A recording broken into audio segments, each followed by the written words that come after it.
আগের পার্টে তো দেখলে এই ভাঁড়টাকে ক্লে দিয়ে ডেকোরেশন করেছিলাম।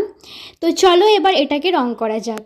জানো তো, শিল্পীরা সব পারে একটা ফেলে দেওয়া ভেঙে যাওয়া পুরাতন জিনিসকে তাদের হাতের ছোঁয়ায়, রং তুলির ছোঁয়ায়, রঙের ছোঁয়ায় নতুনভাবে সাজিয়ে তুলতে পারে।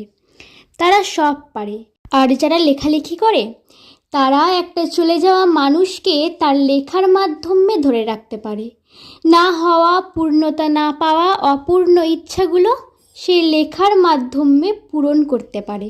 তারা চাইলে সবটা পারে, শুধু তাদের জীবনে ছাড়া।